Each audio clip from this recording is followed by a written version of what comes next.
Eh, Comenzando, lo que vamos a ver hoy día es la ley 16.744 de los aspectos de higiene y seguridad en el trabajo. Esta ley reglamenta a grandes rasgos los riesgos laborales, el protocolo de vigilancia, los comités paritarios y la responsabilidad de la empresa. Se ve mal, pero bueno, es porque esta pantalla siempre se ve rara. Esto es lo que compone la ley. No les recomiendo que se lean la ley porque la verdad no sirve de nada, sino que identifiquen las cosas grandes que enmarca, que son, por ejemplo, los riesgos laborales. Y hablando de eso, los riesgos en el ámbito laboral los podemos clasificar, ¿sí?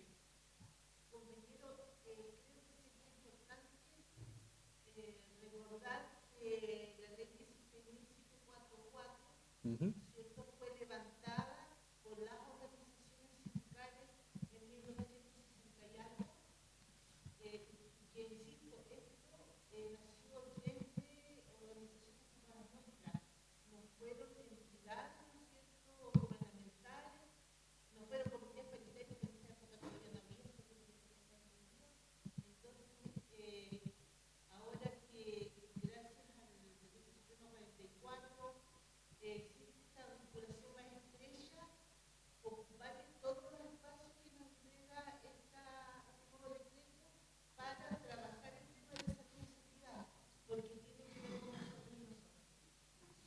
Muy buena acotación, lo comparto. Acotaría también que el comité paritario es uno de los elementos de poder que le hacen contrapeso a la empresa. Entonces, un sindicato bien constituido apuntaría a estar dentro del comité paritario, no solo los dirigentes sindicales, sino que sus miembros de base, para efectos de tener control sobre las políticas de salud y seguridad en el trabajo. Sería lo ideal, sería la mejor forma también de presionar a las empresas de alguna forma fuera de la negociación colectiva, es decir, por ejemplo, con un instrumento colectivo vigente, para efectos de negociar mejoras de condiciones salariales o incluso igualar la cancha en materia, por ejemplo, de problemáticas de género, que no sé si lo han revisado ya en las clases pasadas, pero uno de los elementos donde se puede negociar la igualdad, aparte de la negociación colectiva, es aquí en el reglamento interno. Eso. Siguiendo entonces, ¿a qué nos referimos cuando hablamos de riesgo? ¿Qué es el riesgo en el ámbito del trabajo? En estricto rigor, nosotros hablamos de riesgo cuando nos referimos a cualquier situación o condición que pueda poner en peligro la salud, la seguridad o el bienestar de los trabajadores. Es un sentido bastante amplio. A lo que nos queremos referir en definitiva es a, o resulta esto de combinar la probabilidad de que ocurra algún tipo de evento, catastrófico, por cierto, y la exposición de peligros relacionados con el trabajo y la gravedad de la lesión y el deterioro de la salud. Es decir, por ejemplo,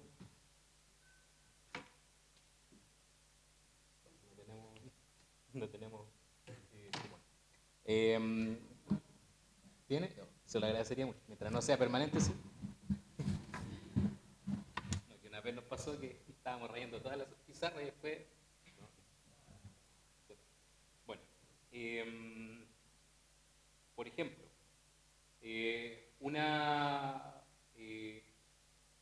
exposición a una caída tiene un porcentaje de probabilidad X, digamos. Pongamos el siguiente ejemplo. Una caída de más de 1.5 metros, que es una caída ya eh, importante. ¿Qué probabilidad hay de que esta caída exista? Digamos que uno trabaja en, ¿cómo? 1.5 metros, ¿ya? Una caída de 1.5 metros, es decir, una caída ya más o menos importante, sobre todo para las personas mayores. Imagínense ustedes que trabajan como montacarga en un patio. Entonces, en este patio hay un montón de pallets. ¿Cuál es la probabilidad de que ustedes se caigan de 1.5 metros de este patio plano? Cero. Entonces multiplicamos 0% de probabilidad por la probabilidad de que esa caída produzca un daño, pongámosle 8% de probabilidad. 0 por 8 igual a 0.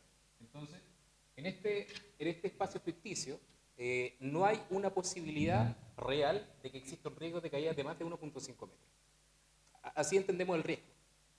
En cambio, ¿cuál es la probabilidad de que en este mismo patio ocurra una situación de acoso laboral?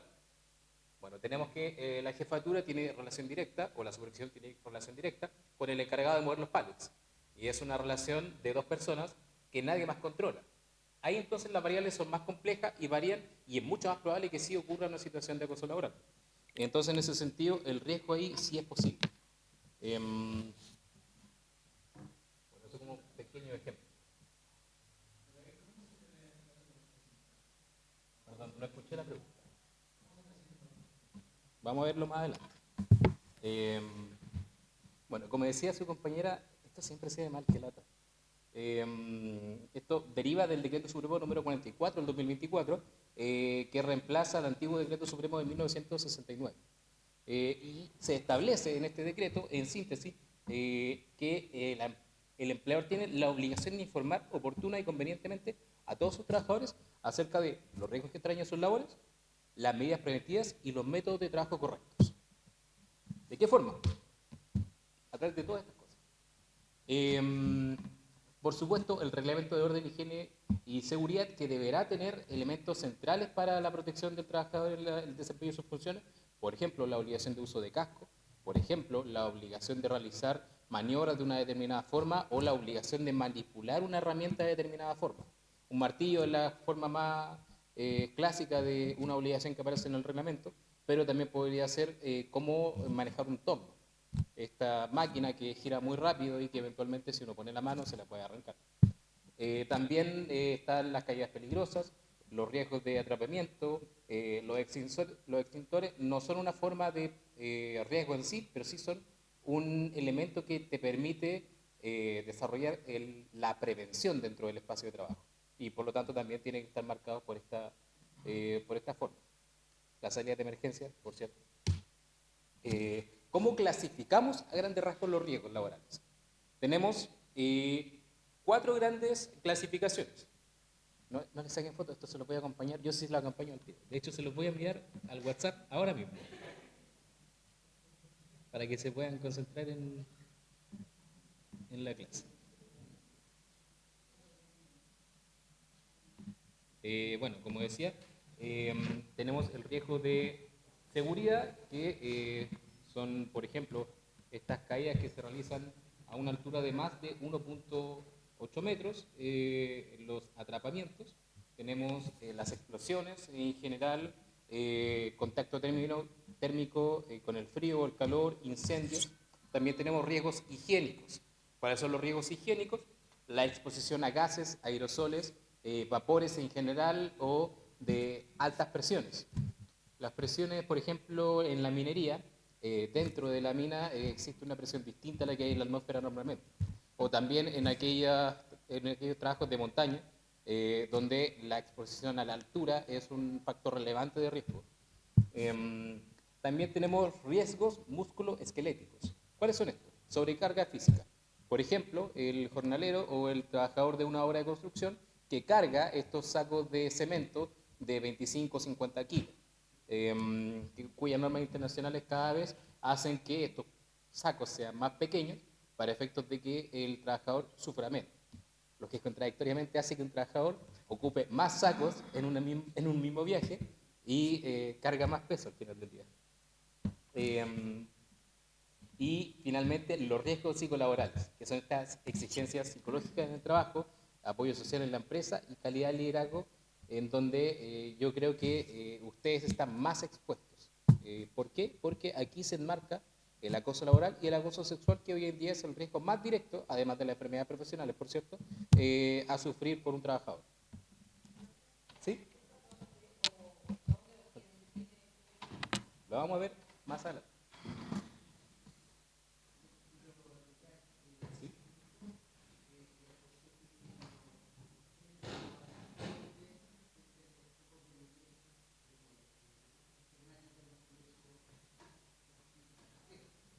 Sí. Es complejo clasificarlo, porque claro, una discusión, una pelea dentro del colegio es un riesgo psicolaboral definitivamente porque afecta a la psiquis del trabajador. Ahora, un estudiante que rocía con benzina a un trabajador evidentemente ya no es un riesgo psicosocial, sino que es un riesgo de seguridad. Bueno, cada una de estas cosas se clasifica distinto en función del riesgo. Pucha, me van a disculpar, yo no... ¿Sí?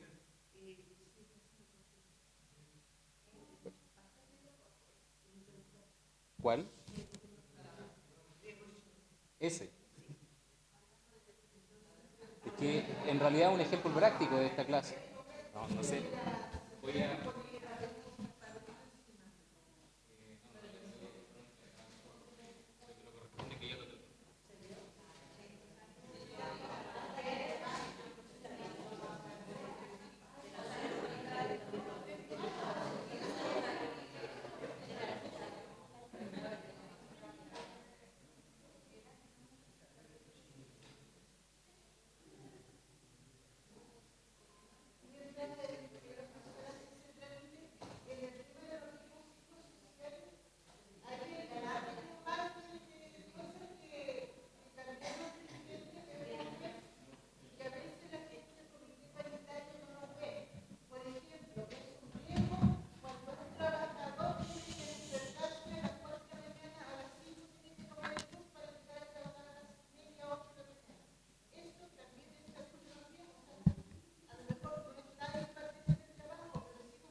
Vamos, ok. Miren, sí, ese chispazo,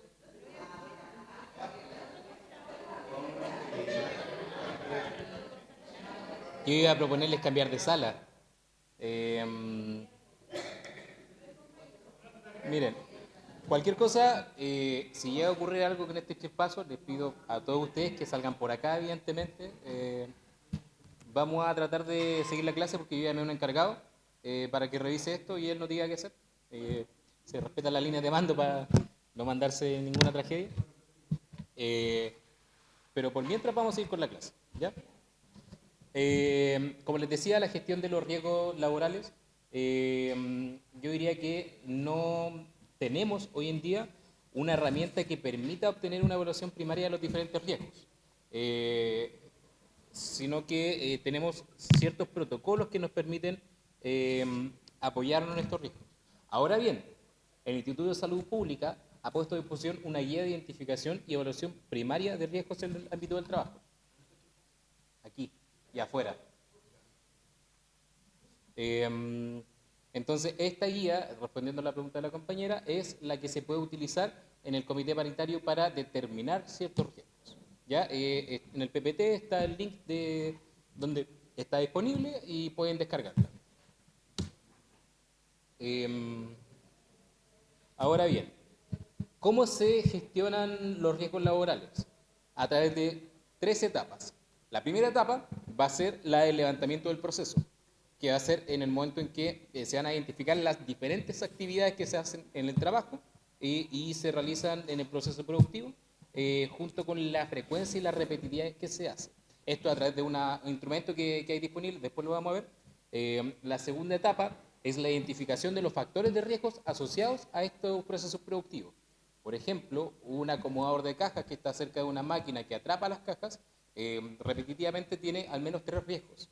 El primero es quedarse atrapado en la máquina, el segundo es el movimiento mecánico que hace el trabajador todos los días diariamente y el tercero es el relacionamiento que tiene de él mismo con los supervisores.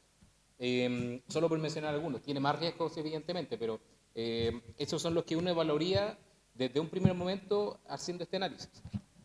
Eh, y el tercero es la evaluación de los riesgos, que va a depender si tiene una normativa específica estos riesgos o si se aplican estándares internacionales. Cuando me refería al levantamiento del proceso, me refería a esta hojita en donde tenemos el nombre del proceso, el nombre de la actividad en específico, en este caso sería el acomodamiento de cajas, pongámosle, y el nombre de los trabajadores asociados a este trabajo. Si es rutinario o no rutinario, el área de trabajo donde se realiza, los puestos de trabajo, etc. Al momento de identificar, ¿sí?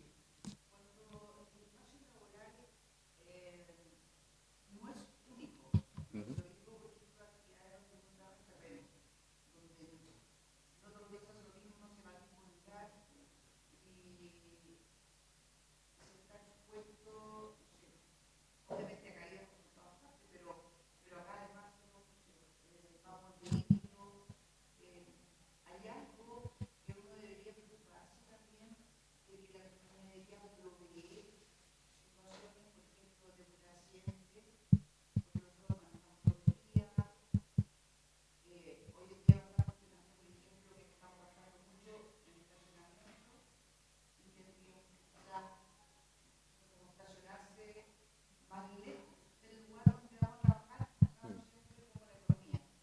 Entiendo.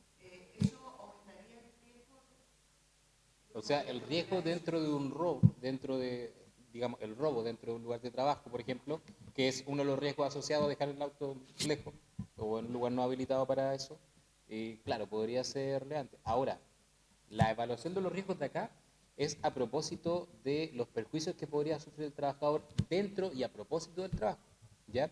Entonces yo diría que, por ejemplo, eh, el robo dentro del lugar de trabajo sí califica como un riesgo, pero no califica fuera del lugar de trabajo. Es una cuestión discutible.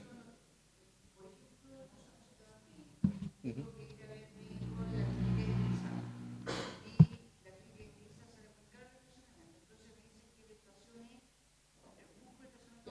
Ahí la situación es distinta. A propósito del trabajo, usted tiene la evaluación debida de los riesgos que impone el que usted maneje, por ejemplo.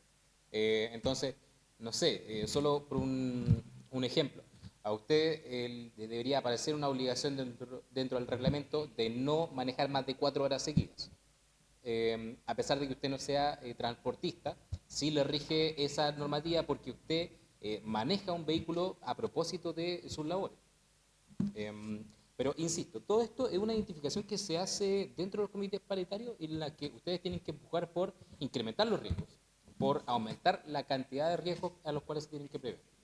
Entonces, en ese sentido, en su reglamento yo establecería el factor de riesgo del robo, del choque y del cansancio dormir. Probablemente el último sí lo tiene, pero eh, yo lo impulsaría. ¿Sí? Sí. Ha sufrido muchas modificaciones, pero sí.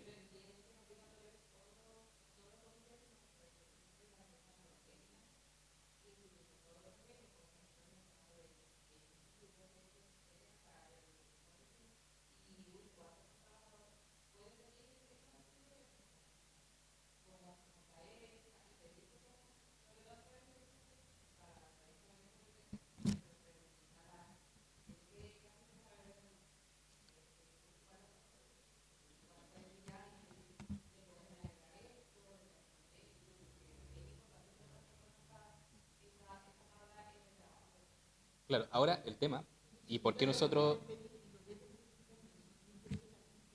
un segundo, ahora el tema, por qué nosotros hacemos la prueba a propósito de esto, porque la matriz de riesgos o el reglamento interno presenta una variable ilegal por la naturaleza de la empresa. En la medida en que tienen que cubrir más riesgos, les sale más caro. Entonces, ellos lo que intentan hacer es hacerse menos responsables.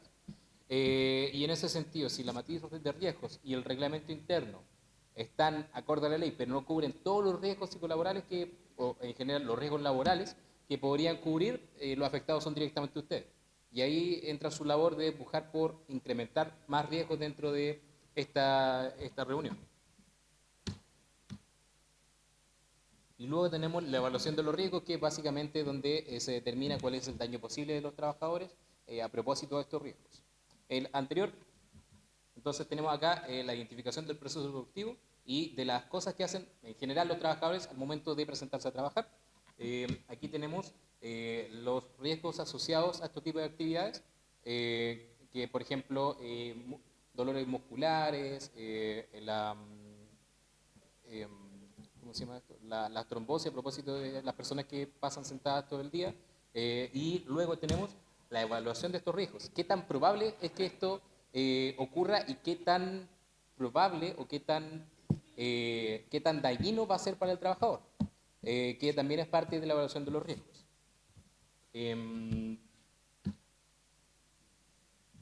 Esa última parte es más correspondiente a un prevencionista de riesgo, por eso no la pasamos más en detalle.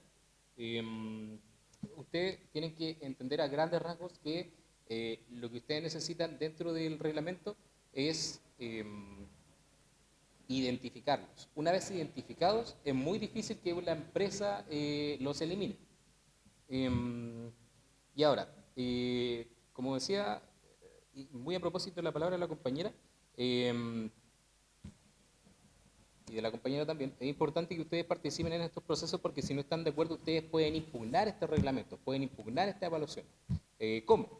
A través del artículo 156 del Código del Trabajo se les faculta a ustedes para impugnar estos procedimientos a través de la Inspección del Trabajo y a través del Seremi de Salud y los organismos públicos correspondientes.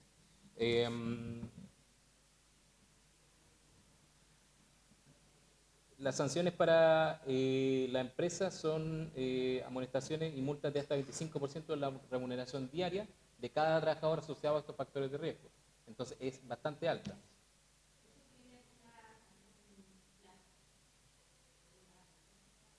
Sí, sí, son...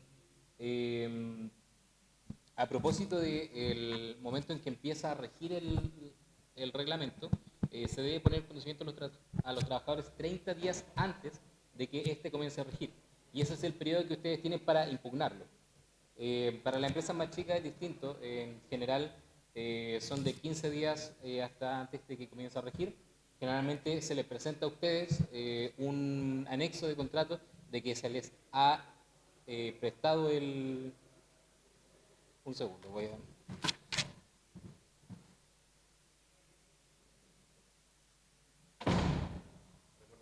Por acá sí que pasa algo. Que me desconcentra un poco el ruido. ¿Sí?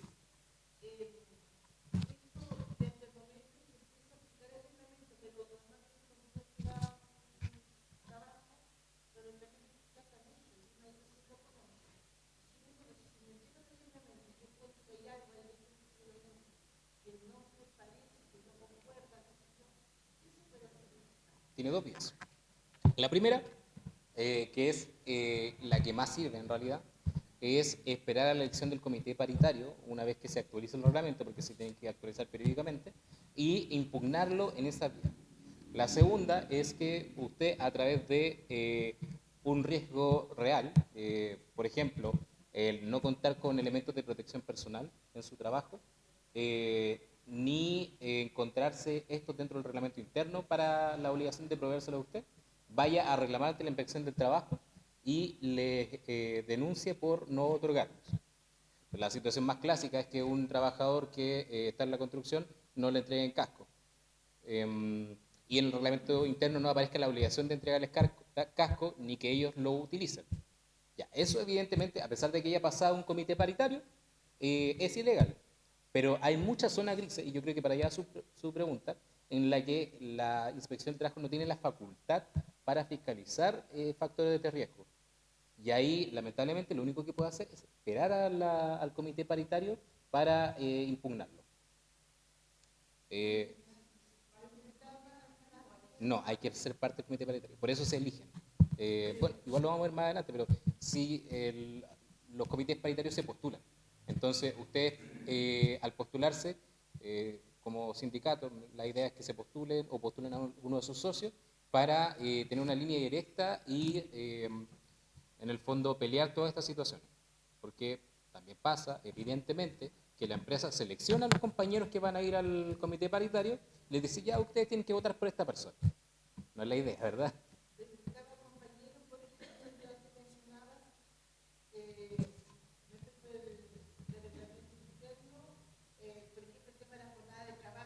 Sí.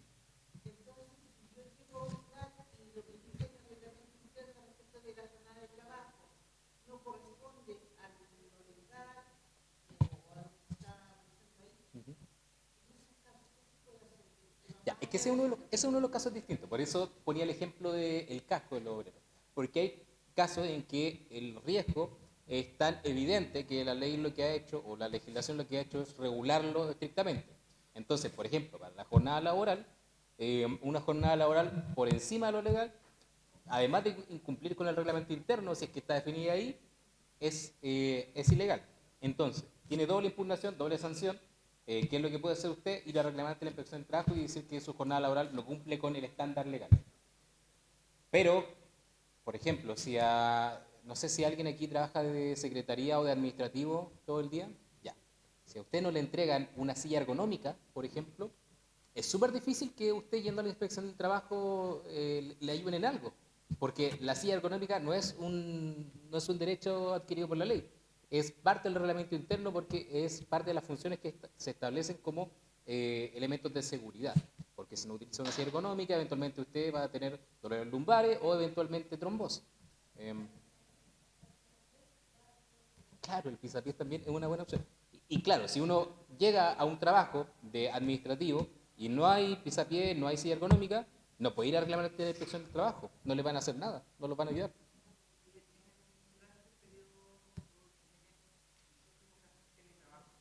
Ujú.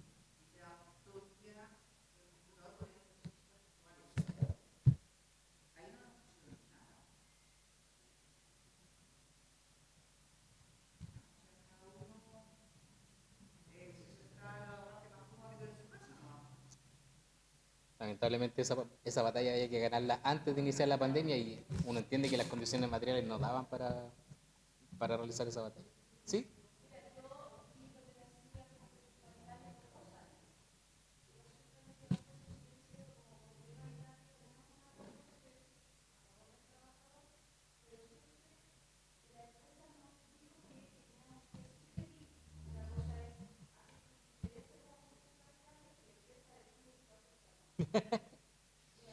No, yo les voy a dar la mejor herramienta que ustedes tienen como comité paritario. Si ustedes no firman ese documento, ese reglamento interno, la empresa no tiene reglamento interno.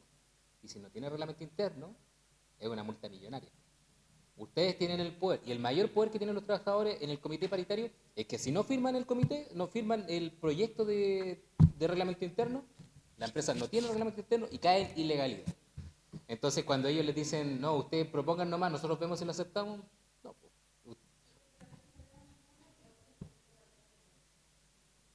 sí, sí,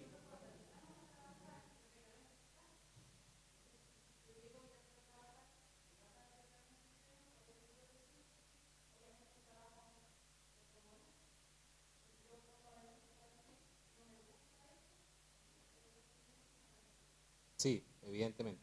Pero ahí la lógica del comité paritario es que sea una persona, o tiene que ser una persona que está trabajando de forma indefinida, que se elija por sus compañeros, porque eso le da una protección especial a la hora eh, de ser despedido por reclamar este tipo de cosas. Em, existe una... ¿Sí? No, no tiene fuero, pero existe una presunción respecto de aquellas personas que forman parte del comité paritario. Sí, sí, pero me quería referir que al respecto del comité paritario, todos los integrantes del comité paritario, existe una presunción que establecen los tribunales de justicia, a través de la cual, si uno forma parte del comité, y lo despiden, digamos, a los 2 o 3 meses de haber firmado el acta, existe la posibilidad cierta de que lo hayan despedido producto de su actitud dentro del comité paritario. Entonces, ustedes tienen la herramienta, además del fuero, de poder impugnar ese despido. ¿Sí?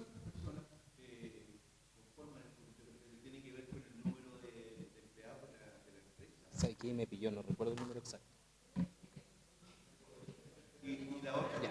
Tres por empresa y tres trabajadores.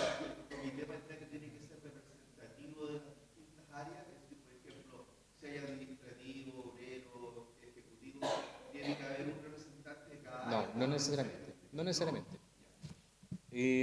Porque existen muchas áreas. Entonces, no es necesario que, o sea, no es viable que todas las áreas sean representadas dentro del comité. Por eso también la elección. Uno idealmente presenta las áreas que a uno más le favorecen a la hora de la negociación. Va a poner el siguiente elemento, que son los protocolos de vigilancia. ¿A qué nos referimos con los protocolos de vigilancia?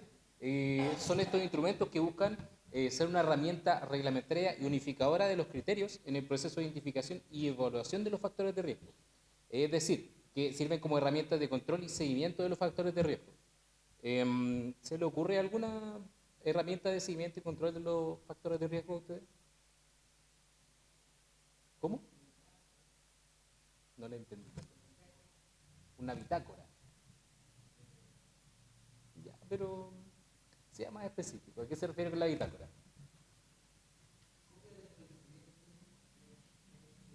Ya, súper. Ese es un buen ejemplo. ¿Alguno tiene otro ejemplo? ¿Sí? Súper. Seguimiento.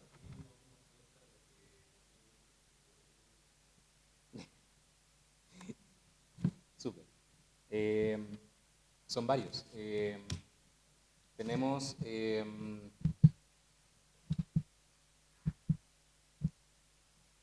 bueno, antes de eso, tenemos una serie de requisitos que deben cumplirse para que los trabajadores sean incorporados al protocolo de vigilancia. ¿Cuáles son estos requisitos? Primero, que se detecte la presencia de factores de riesgo que así lo ameriten. Ponía el ejemplo de la caída de 1.5 metros, porque esa caída no es un factor de riesgo que amerite un seguimiento. Dos, que se diagnostiquen en los trabajadores alguna enfermedad profesional. Por ejemplo, la asbestosis o lumbagos. A su vez, todo trabajador diagnosticado con una enfermedad profesional por patología de salud mental de origen laboral va a ser considerando un caso centinela. ¿Alguno sabe lo que es un caso centinela? ¿No?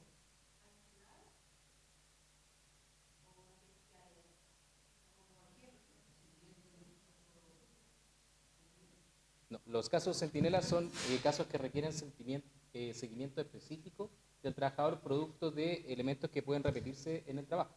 En estos casos, el organismo administrador va a ingresar a su programa de vigilancia a la entidad empleadora y va a aplicar una versión completa al cuestionamiento de las evaluaciones ambientales y laborales en la salud mental. Y en ese sentido, la empresa va a ser cuestionada en torno a sus prácticas laborales y a las situaciones que dan origen a la relación con los mandos de la empresa.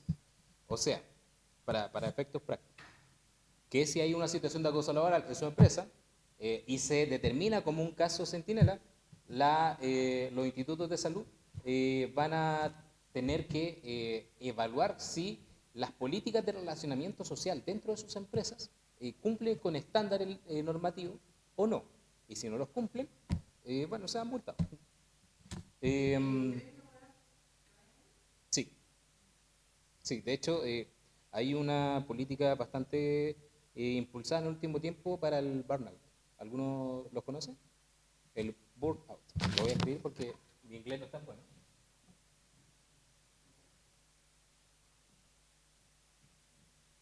¿Conocen este término?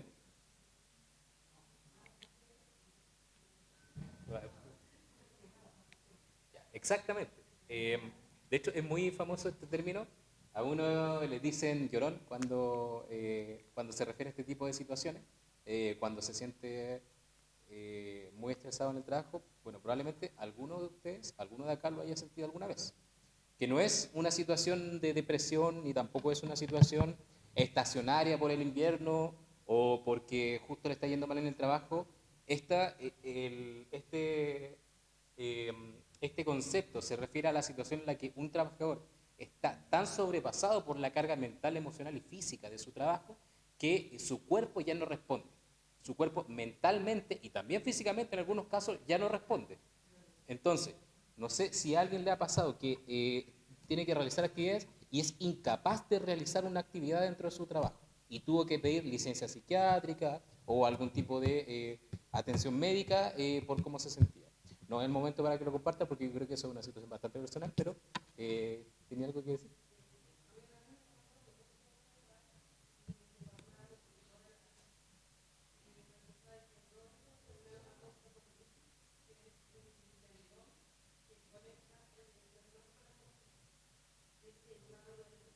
Claro, a eso me refería con que eventualmente esto tiene consecuencias físicas, porque en realidad es que el cuerpo no aguanta esta situación.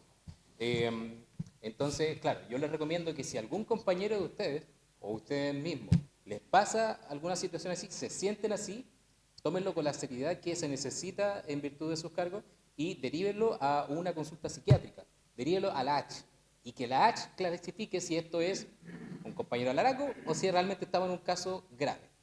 ¿Qué dice?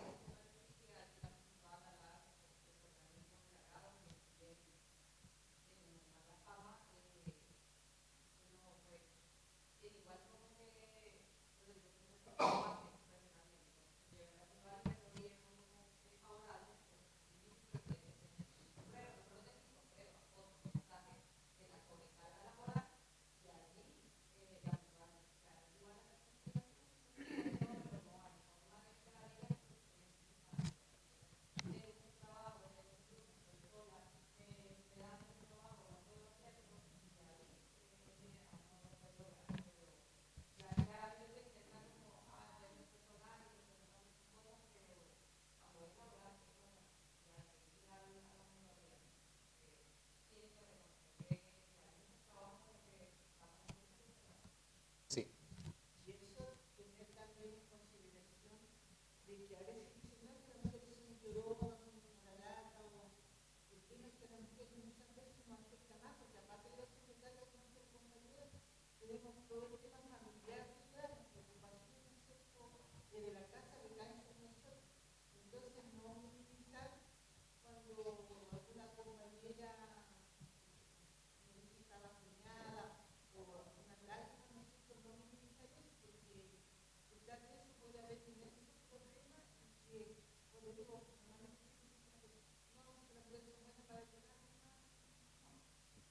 Sí, yo le llamo a no minimizarlo porque esta es una situación que en estricto rigor este concepto no se refiere simplemente al estrés, sino a una incapacidad real de seguir adelante, de levantarse de la cama, por ejemplo. Es un nivel de gravedad tal que hay que tomárselo con la seriedad que corresponda. Y claro, por supuesto, si uno tiene hijos, si uno tiene responsabilidad alrededor, va a intentar como pueda, hasta ya no dar más el responder, pero en algún punto choca. Entonces, es mejor evitar y analizarlo con la seriedad eh, que les compete. Ahora, nos falta harta materia, así que voy a ir un poquito más rápido. ¿Cuál es la finalidad de la incorporación a protocolos de vigilancia? Es para orientar el diseño de intervención. Principalmente lo que se hace aquí es recomendar medidas correctivas para eventualmente dejar de que estos riesgos se conviertan en realidad y sigan siendo riesgos. ¿Y quién crea y regula los protocolos de vigilancia? El Ministerio de Salud, que lo realiza cada 3 años y son enviados a la consulta a la suceso y que puede formular propuestas que tienen conveniente. En general, los organismos públicos, en este caso, y como decía la compañera, a veces funcionan contra los trabajadores. ¿En qué sentido? En que el nivel de poca diligencia y de, yo diría, mala voluntad es muy grande. Y sobre todo cuando tienen organismos técnicos las empresas que reclaman contra estas calificaciones de riesgos. Por ejemplo, un acoso laboral puede ser reclamado por la empresa para que deje de calificar como acoso laboral. Y ahí uno no es que pierda la batalla, pero sí se le hace más difícil en los juicios o para solucionar este tema de fondo.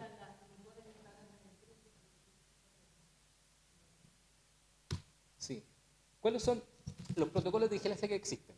Primero tenemos la vigilancia de exposición, la vigilancia de efecto y las evaluaciones ambientales.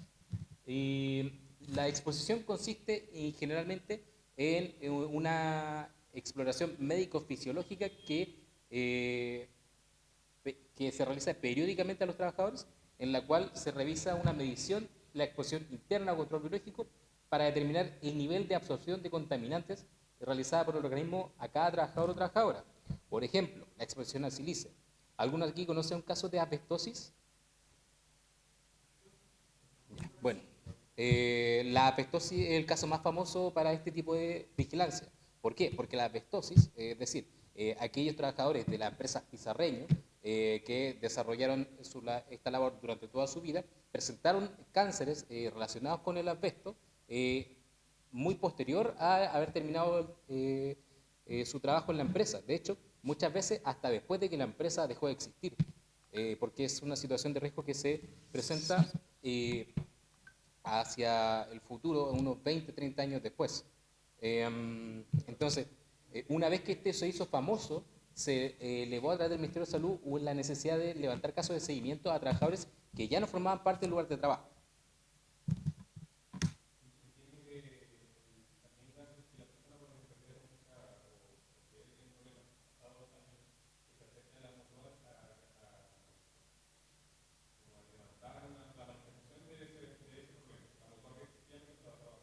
Sí.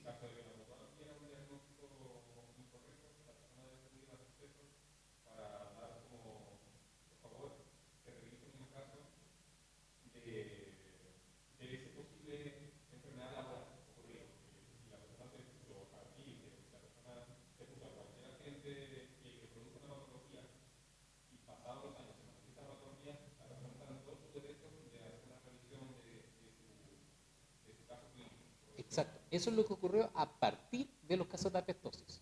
¿Por qué? Y esto solo como comentario, sé que estamos atrasados, pero porque ustedes conocen la empresa Pizarreño o conocen el caso de la empresa Pizarreño. Para los que no, la empresa Pizarreño era una empresa que creaba productos pizarreños. Probablemente alguna de las casas de sus vecinos o sus propias casas tengan todavía estos elementos en sus techos, que son estas baldosas que se utilizan para evitar el paso de la lluvia y del viento, y del calor también, obviamente. Entonces, el material que estaba con el cual realizaban estos productos era cancerígeno, porque era el asbesto, que es un componente radioactivo que eventualmente produce cáncer al pulmón o al estómago o a la cara. Lo que ocurrió con la empresa Pizarreño es que eventualmente empezaron a existir trabajadores con asbestosis o con las enfermedades cancerígenas derivadas de este elemento, y la empresa decía que cumplía todos los protocolos de salud y seguridad en el trabajo, y que todos estos trabajadores que desarrollaron el cáncer fue o porque se robaban materiales de la obra y se los llevaron a sus casas, o porque ellos no cumplieron los protocolos. De hecho, en muchos casos decían que trabajadores que venían de otros trabajos habían tenido cáncer producto del trabajo que realizaron las otras empresas y que no era relevante el tiempo que trabajaron en su espacio. Y esto llegó a tal punto de sinvergüenzura que iniciaron demandas contra estos trabajadores con cáncer para evitar pagar la indemnización asociada a la enfermedad. Es muy curioso porque tenemos uno de los profesores aquí en la facultad que llevó adelante todas estas demandas a todos estos trabajadores, que los trató de ladrones, que los trató de problemáticos y de alaracos por las obras cancerígenas, y que ahora es de hecho embajador de Israel, Gabriel Salerni, como dato curioso. Obviamente todas estas demandas después las ganaron los trabajadores, en su gran mayoría de los que sobrevivieron, y la empresa tuvo que quebrar y alcanzaron a pagarse la gran mayoría de indemnización. Otras no tanto porque ya no queda más plata de donde sacar. Respecto a la vigilancia de efecto, tenemos que son evaluaciones y exámenes periódicos que se realizan a los trabajadores, orientadas a la detección precoz de efectos o daños en la salud. No sé si alguno aquí se hace revisiones anuales por la empresa. Ya, esas son. Ya. Y los demás son evaluaciones ambientales, que corresponden a la realización de mediciones representativas y confiables de la presencia de agentes de riesgo físico, químico y biológico. Y aquí tenemos los típicos casos cuando el MinSal llega a la empresa, por ejemplo, a una empresa me refiero a un restaurante, y evalúa la cocina y qué tan buena ventilación tiene la cocina. Por ejemplo, ya, aquí les compartí algunos ejemplos de estos tipos de protocolos, no los vamos a ver ahora, pero en la presentación están y está su acceso, si es que quieren revisarlo. Ahora, las preguntas prácticas. ¿Tiene derecho un trabajador a que se me informe el resultado de estos exámenes y evaluaciones prácticas? Recordando que algunos son preventivos, el trabajador que le hace los exámenes puede conocer esos resultados, por supuesto que sí. ¿Puede conocer la empresa el resultado de estos exámenes? Depende del trabajador. Si el trabajador presta su consentimiento, la empresa tiene todo el derecho a revisarlo. Lo ideal es que no se lo compartan. ¿Por qué? Porque en la medida en que se lo comparten existe la posibilidad cierta de que la empresa eventualmente evalúe que existe un riesgo aumentado de que ustedes padezcan una enfermedad. Por eso, el mejor llamado que les puedo hacer es llamen a sus compañeros a decirles que no compartan los resultados de los exámenes.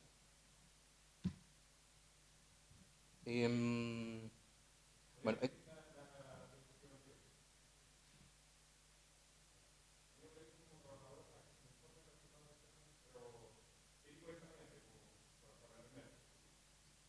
por ejemplo, para ingresar a una mina se deben realizar exámenes exámenes cardiovasculares y exámenes de drogas también, pero me quería referir a los cardiovasculares, porque en la medida en que el trabajador tenga el riesgo, ¿cierto?, de un infarto, tiene prohibido ingresar a la mina. Y en ese sentido usted tiene el derecho de que la empresa o el servicio que realice ese examen se lo informe a usted. Y una vez usted conociendo ese resultado, determina si desea compartirle la información específica a la empresa. ¿Por qué? Porque la empresa o el servicio le va a decir a su empleador si este trabajador está apto para ingresar a la mina o no. Pero el resultado específico de si usted tiene una cardiopatía específica que está igualmente habilitada para entrar a la mina, es decisión suya si se lo comparte o no.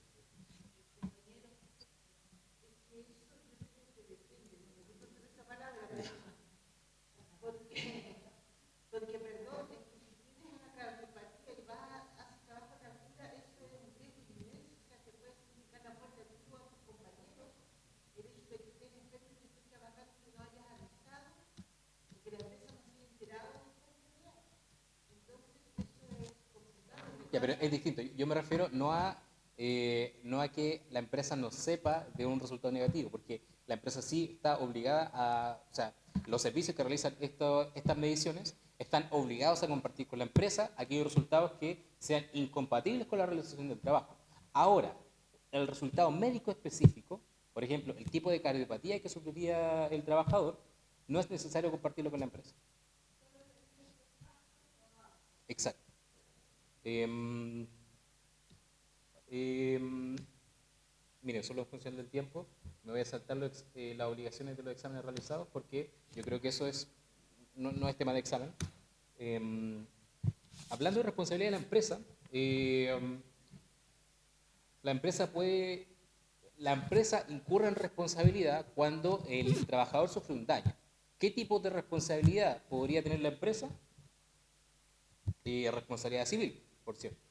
Que este tipo de responsabilidad se refiere a los daños producidos al trabajador por un accidente y se traduce en indemnizaciones, cuya finalidad, y esto es importante, es intentar retrotraer a la situación de la víctima al estado anterior al accidente, así como compensarlo respecto de daños irrecuperables.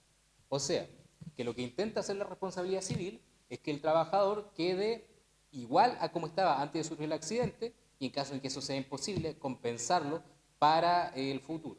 Por ejemplo, un trabajador que sufre un accidente automovilístico y pierde una mano puede ser compensado por ejemplo, la restitución de su auto, la compensación de los gastos médicos y eventualmente los exámenes de recuperación.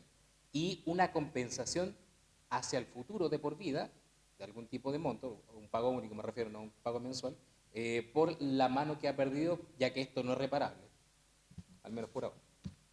¿Qué tipo de daños existen en este sentido? Daño emergente, lucro cesante y daño moral. ¿Cuál es el daño emergente? El daño emergente es aquel que deriva directamente del accidente producido. En el caso del accidente de auto, el daño emergente estaría compuesto por el valor del auto del trabajador, me refiero a su caso, por ejemplo, el valor de su auto y por el valor de los gastos médicos. Eventualmente, el valor de los gastos de la recuperación y eventualmente el valor de los gastos producto de los días que usted no fue a trabajar. Lucro cesante. El lucro cesante se refiere como esta posibilidad cierta de haber ganado dinero en el futuro. Entonces, por ejemplo, imaginemos un caso en que un trabajador no es trabajador todavía y va a una entrevista de trabajo. Y en esa entrevista de trabajo se va a definir si el trabajador queda o no dentro del espacio. ¿Ya? Si se produce un accidente, una persona, y no me estoy refiriendo a la empresa, sino una persona, a la cual le impide a ese trabajador llegar a la reunión, podría ser responsable de indemnizarlo por eventualmente la posibilidad de haber quedado en ese trabajo. Ahora, ahí se calcula legalmente la probabilidad de haber quedado en ese trabajo versus el daño sufrido. Un ejemplo más claro de esto es, por ejemplo, los honorarios de un abogado que está prestando sus servicios y producto de un accidente queda en coma. Este abogado tenía un contrato que se realizaba hacia el futuro, el cual ya no va a poder realizar porque está en coma, equivalente, por ejemplo, a 10 millones de pesos. Entonces, la empresa que le solicitó sus servicios lo despide, no le paga lo que le había prometido y contrata a otro abogado. El que causó ese accidente, que hizo que el abogado quedara en coma, deberá indemnizarlo por estos 10 millones. Por supuesto, todo esto es peleado. Y daño moral. ¿Y qué entendemos por daño moral? Yo creo que esto es una de las cosas más relevantes para ustedes. El daño moral es aquel detrimento o menoscabo en la fase interior o sentimental de la persona. ¿Y a qué me refiero con eso? Hay distintos tipos de daño moral. Tenemos el daño moral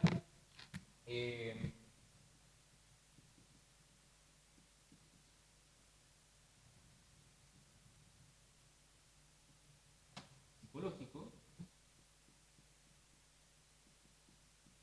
físico y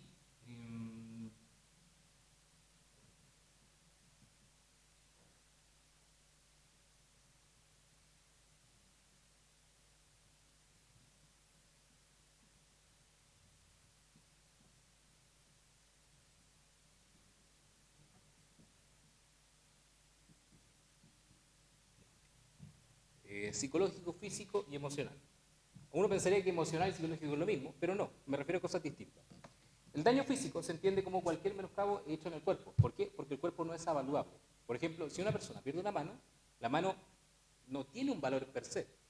Uno no podría comprar una mano porque, por cierto, que es ilegal, al mismo tiempo que tampoco es evaluable cuánto de esa mano uno utilizaba.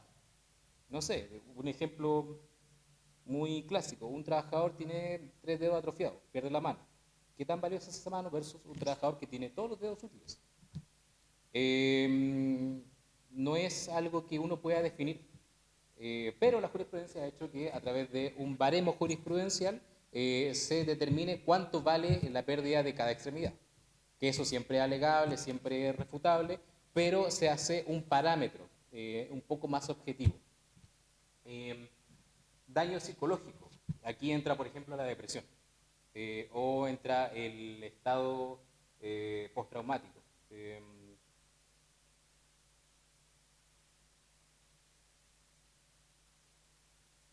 Sé que hay un par de más de ejemplos, pero quedémonos con esos dos. Un daño por depresión y un daño por estrés postraumático.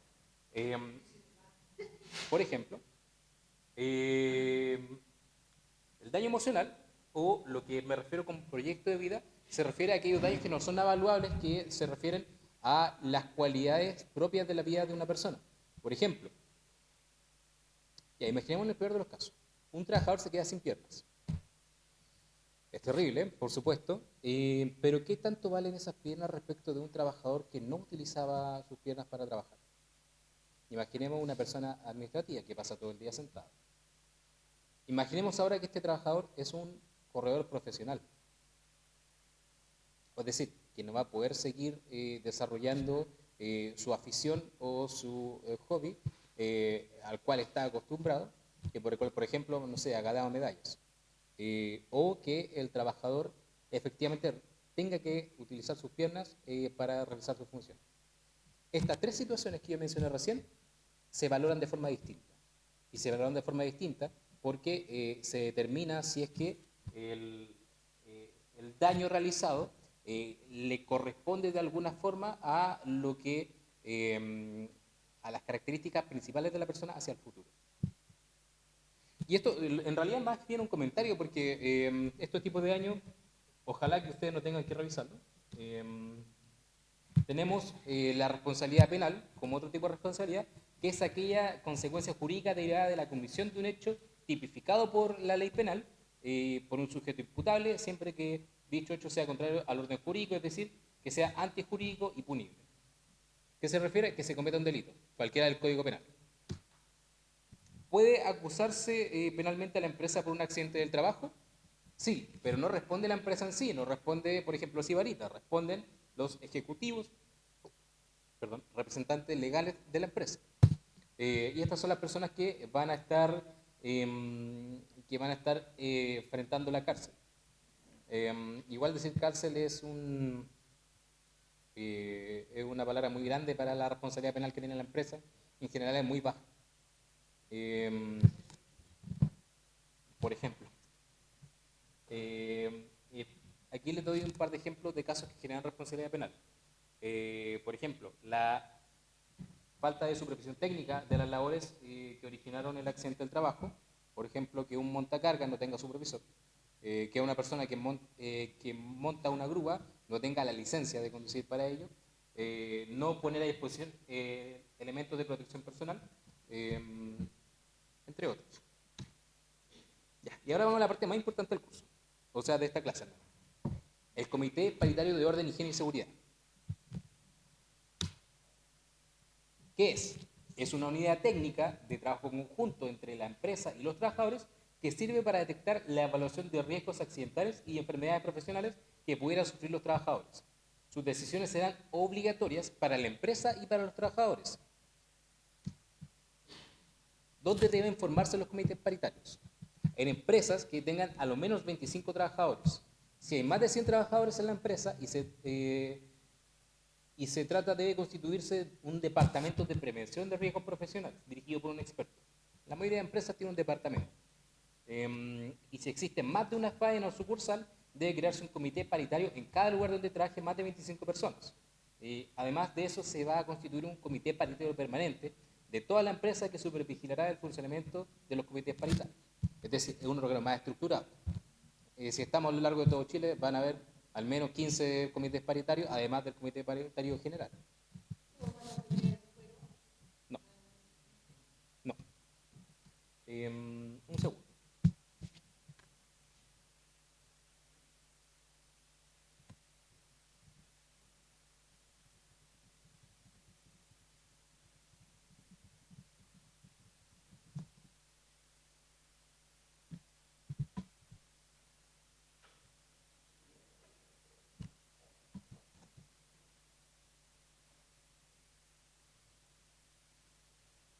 Un segundo, un segundo.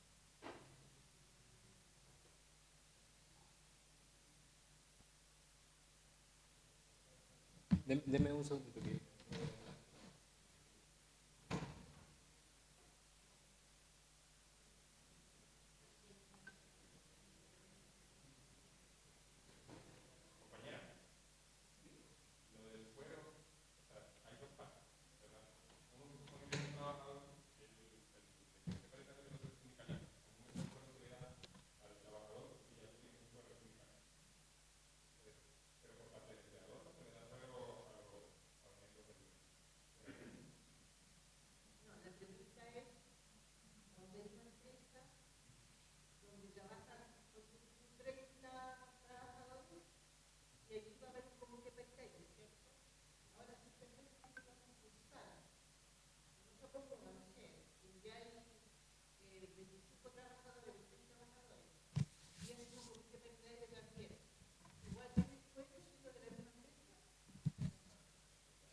disculpen que justo estaba atendiendo a alguien que va a entrar. Ya. Mire, lo que dice la suceso es que hay muchas situaciones que hay que revisar. Entonces vamos a ir una por una. ¿Ya? La primera es la situación única. Existe solo un comité paritario. ¿Cuántos de esos comités paritarios tienen fuero? Solo un trabajador, el que es elegido por los trabajadores, no del lado de la empresa, evidentemente, porque son en la empresa. Ya, ahora, ¿qué ocurre en el caso en que existe más de un comité paritario? Es decir, más de una sucursal. Bueno, en todos estos comités paritarios solo va a haber una persona que tenga fuero, la del primer comité paritario que se creó. Es decir, imaginemos una empresa en Santiago que tiene 25 sucursales, 25 comités paritarios. ¿Cuántas personas en total tienen fuero? Solo una, la del primer comité paritario. ¿Cómo se va a definir? Si es que existe un departamento o un comité paritario central, ahí va a estar la persona. Es decir, tenemos dos situaciones distintas. La primera es que no haya un comité paritario central permanente y la segunda es que haya muchos comités paritarios, perdón, la primera es que haya un comité paritario central y permanente y la segunda es que no haya y haya muchos constituidos. En la primera situación, cuando sí hay un comité paritario permanente, ahí va a estar el fuero, en una persona de ese comité. Cuando hay muchos comités y no hay un comité paritario central, se va a elegir a el comité paritario que se formó primero y esa persona va a tener fuero. Es súper injusto porque en realidad en todos los demás casos igual se arriesgan los trabajadores. También hay una regla adicional en que todas las sucursales que tengan más de 250 personas comités paritarios de higiene y seguridad, no de orden necesariamente, sino de higiene y seguridad, van a tener acceso a un foro adicional. Entonces, es bien compleja la situación, son varias situaciones. ¿Ya? Eh, para,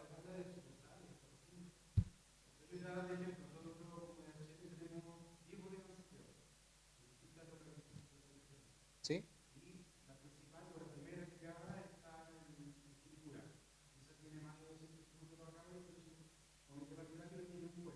Mm.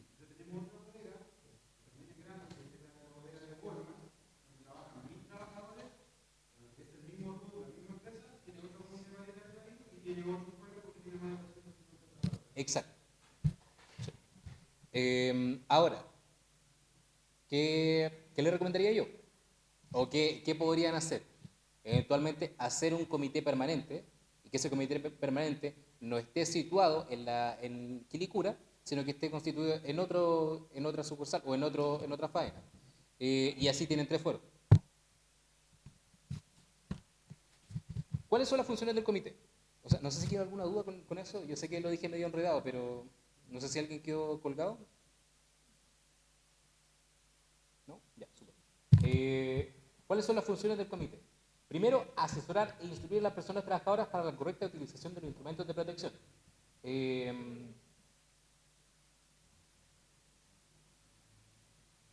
por ejemplo, bueno, no es una tarea esencialmente de este punto, pero a mí me gusta mucho la situación en que el comité paritario es el encargado de prestar las medidas de seguridad. Entonces, por ejemplo, se pone en un lugar de la empresa a entregar, eh, se pone en el lugar de la empresa.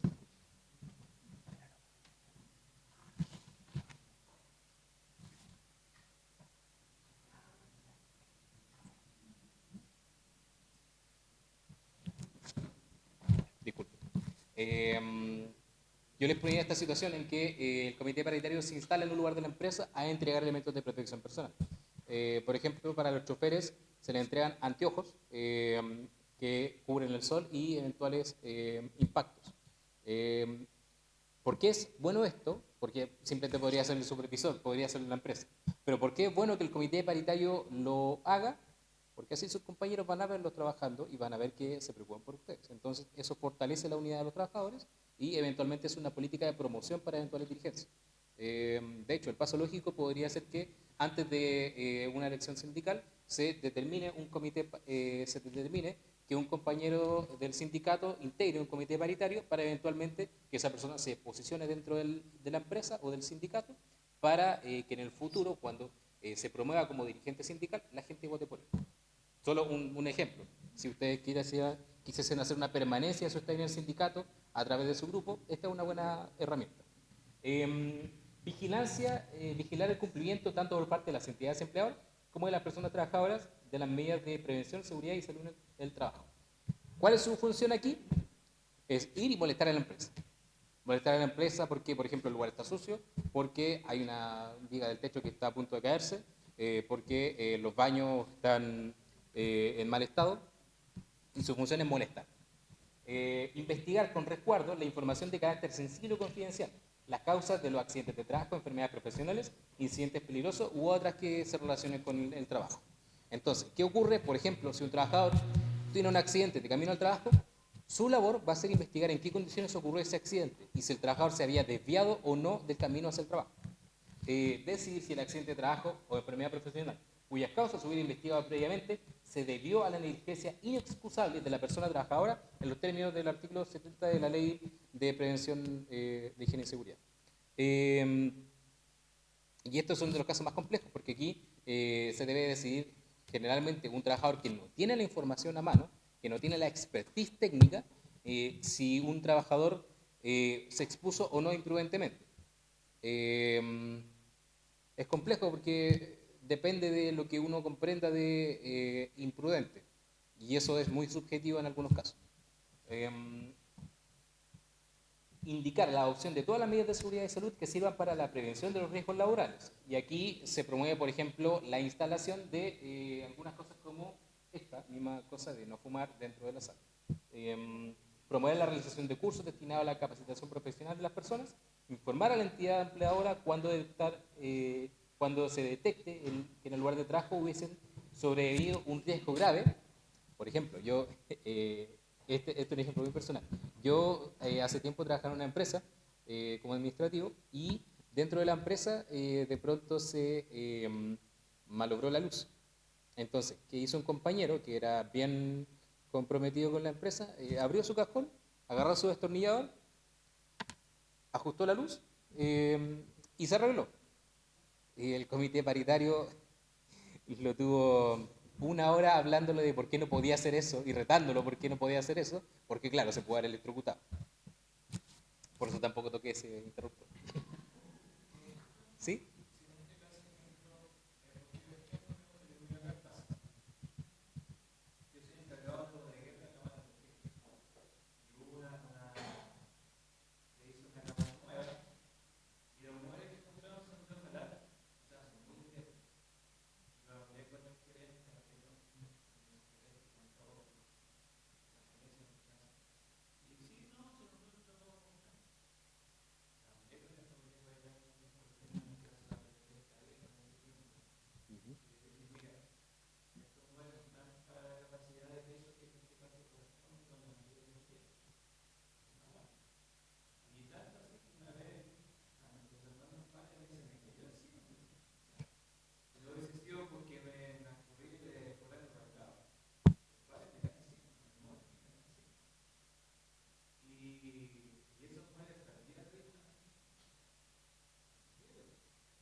Oye, es bastante complicado el asunto.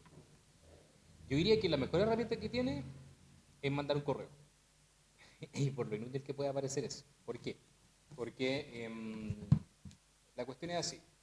No existe ninguna sanción para los comités paritarios que no cumplen su función. Entonces, si un trabajador del comité paritario es negligente o está más bien relacionado con la empresa y aboga porque no se verifiquen ciertos elementos de riesgo, lo que va a hacer es, la peor sanción que puede tener es no ser elegido en la siguiente elección. Lo cual evidentemente no es una sanción gigantesca, no es una sanción en sí. Entonces, ¿Dónde sí puede tener efecto esto?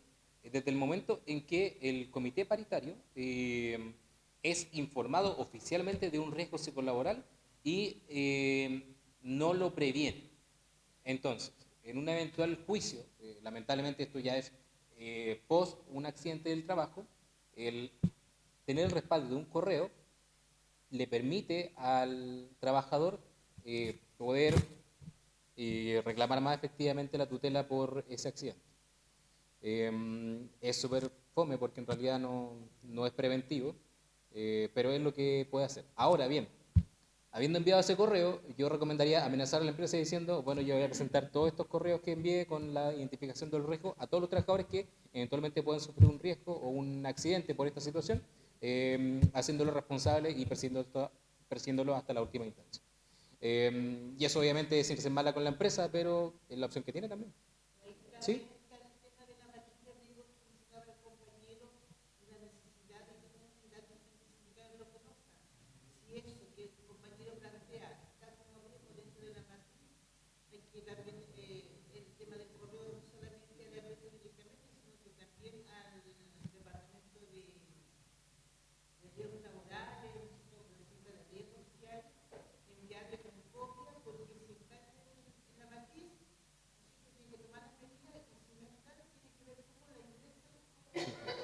Sí. ¿Qué iba a decir?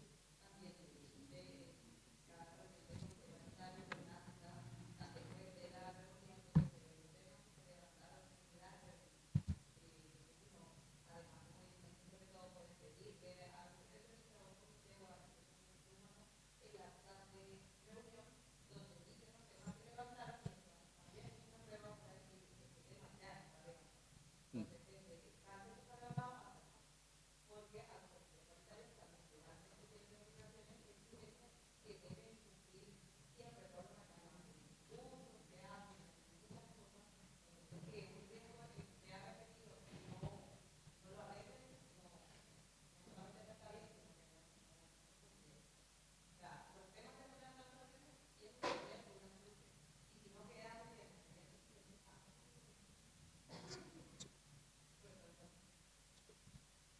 Ahí yo admito mi desconocimiento, una de las cosas que no preparé esta clase porque nunca he formado parte de un comité paritario, así que muchas gracias por el aporte. Bueno, finalmente, bueno, ya para ir terminando, ¿quién compone el comité paritario? Como bien se decía, 3 representantes titulares, 3 representantes suplentes, que son designados por parte de la empresa, y 3 trabajadores representantes y suplentes eventualmente de otros 3 trabajadores, que son elegidos por votación secreta de los trabajadores. Adicionalmente, solo si la empresa tiene un departamento de prevención de riesgos profesionales, va a existir la presencia de un experto en prevención de riesgos, valga la redundancia, que integre este comité. Pero esta persona va a ser un asesor. ¿En qué sentido? En que no tiene derecho a voto dentro del comité. Disculpa, este esquema en cualquier tipo de empresa es así, independiente del rubro, independiente del número de trabajadores. Sí, igual como decía antes, los comités paritarios pueden ser por sucursal, por faena o por toda la empresa, y existiendo varios de ellos puede existir un departamento de prevención de riesgos profesionales y un comité permanente. Entonces, en estos casos donde sí existe el departamento y donde sí existe el comité, existe la presencia del experto. Debe existir. En los otros casos solo son los 3 de la empresa y los 3 trabajadores. ¿Cuál es la composición? Bueno, esto ya lo vimos. Lo importante es la vigencia. 2 años pudiendo ser reelegidos. Y por eso les decía que la mayor sanción para los miembros del comité es que no sean reelegidos. Sí. Respecto de las sesiones del comité, estas deben reunirse como mínimo una vez al mes en forma ordinaria, es decir, que tiene que estar fijada la fecha permanente de cuando se reúnen, y de todos modos pueden reunirse de forma extraordinaria cuando se lo solicite. Por ejemplo, cuando ocurre un accidente. La empresa tiene el deber de otorgar todas las facilidades y adoptar las medidas necesarias para que el comité cumpla sus funciones. ¿En qué sentido? Tiene que permitirle a los trabajadores salir de su lugar de trabajo, que eso no sea perjudicial para su remuneración, y tienen que establecer condiciones mínimas para que éste funcione. Por ejemplo, adoptarle un lugar en la empresa donde este comité se pueda reunir. Acompañarle los elementos básicos para que este comité pueda funcionar, como la matriz de riesgo y el reglamento interno cuando este no está a disposición de los trabajadores. Deben informar de sus sesiones mediante actas escritas y deben tener un rol activo en la difusión pública de sus actas. ¿Sí?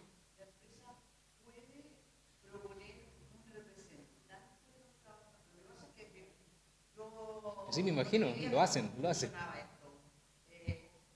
empresa lo que hace es poner un representante de los trabajadores y gente de la empresa está en representación del trabajador, pero nunca, o sea, muy pocas veces he visto nombres de trabajadores en ese listado. Sí, no puede, pero igual lo hace. Y ahí está la labor de la dirigencia sindical, de que se propongan suficientes personas. Porque en la medida en que se proponen más de 3, más de 6, la empresa no tiene rango de acción para proponer ni para que sus trabajadores sean votados. Ahora, igual hay un poder fáctico. Si la empresa sigue siendo la que tiene mayor poder dentro del espacio, entonces si les dice a 25 trabajadores, por ejemplo, que tienen que votar por el trabajador X y resulta que ese trabajador solo tuvo 2 votos, ya sabe a quién reprimir. Y es un problema más bien estratégico.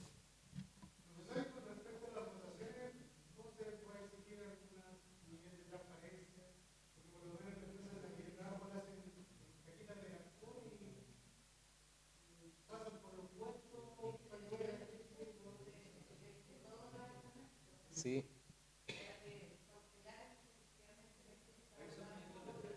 Sí, sí.